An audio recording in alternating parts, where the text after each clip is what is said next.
Hello and welcome to another lecture regarding endgames. Last time we looked into the Lucena endgame from the view of white being a pawn up. Now we're taking a closer look into the Philidor defense, which is kind of the opposite. We are black and we are actually a pawn down. We are black, so we have a king and a rook, and white has king, pawn, and a rook.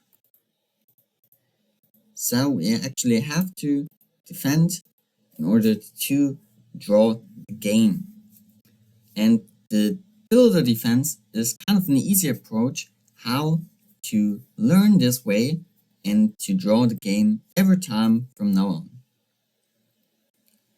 So white's aim is obviously to push the king and push the pawn forwards and promote finally. So how can we prevent him from doing so? First idea, maybe something like a passive approach, like rook f8. After this move, white is going to play king c6. And if we stay with our plan, play rook f to h8, then white is pushing his pawn, and now he doesn't really get any further with playing something like pawn to d7, because then we block his pawn. So he has to come up with a new idea. Have you any idea what white's plan could be? So white is going to play rook to g1, and as you can already see, he wants to attack on the a file. So if we just play passive, he plays rook a1, threatening rook a8, checkmate. So we have to play king b8 in order to prevent it. But now white has a really genius move. Can you find it?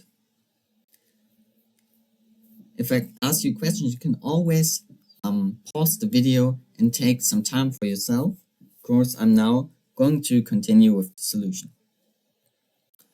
White can play rook b1. Now black has two ideas, king a8 or king c8. Maybe we first look into king c8, then white can play d7, push his pawn further, and after king d8, white can play rook b8 and make a skewer and win the black rook on h8. So this way is not going to work for black. What about king a8? Well, after king a8, white can play king c7, and now he threatens rook a1 checkmate, and black can actually not do much against it. Maybe something like rook h7, but this is only temporary because after d7 there is nothing that can prevent white from checkmating. So what have we learned? The passive approach is not going to work in this position, so we have to come with a better solution. So what about something like rook h1, attacking as black from the back and trying to check the white king? Well, then white is going to play king c6 and threatening rook g8. And if we go back with our rook to h8, it's going to be the same as before, d6, and we're having a very passive position, and white is going to win, as we have proven 1 minute ago. So rook h8 is no opportunity for black, and this position is now quite complicated. It's not lost, but the defense method is quite hard since this is not a Philidor defense, but it's not lost. So you can play something like rook c1, king d6, and attack the pawn from the back, but this is kind of hard, and so I'm not going to go into detail, since this is not the Philidor defense and the method we are looking for. And as you have already seen, these moves are not so simple to find, and they are basically only moves. So if you really want to learn this way of defending, you need to learn a lot of only moves, and if you forget one, then basically your game is over. So I would recommend you a much easier approach, which is the Philidor defense. And in order to find the Philidor defense, we have to realize what the white threatening moves are, which is king c6 in the first position, because after king c6, both in the line rook f8 and rook h1, black got severe problems. And therefore, in the first move, we're going to play rook h6, preventing white from playing king c6 in the first move. But white really desires to play this, so he decides to push a pawn between the rook and the king, so king c6 becomes possible in the next move. And now we play rook h1 and attack the white king from the back.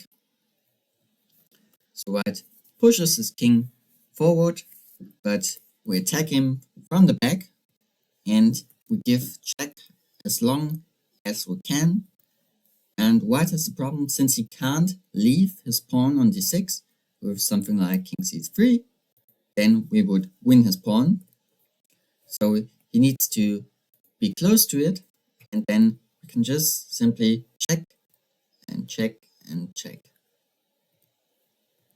And in this position, white maybe offers to trade the rooks, but we can just accept the trade and win the pawn on d6. So the way how we can handle this endgame and draw is rook h6. It's the easiest idea, and then white has to play d6. So what we can learn as a basic idea is that if pawn and king are on the 5th row, and king c6 is much more threatening than pawn to d6, and therefore we have to play rook h6 to prevent king c6. So pawn to d6 is good for black, king to c6 is bad for black. And therefore rook h6 is the right move. Alright, thanks very much for watching. I hope you now can win with the Lucena and draw with the Philidor, and we see us in the next video. Bye bye.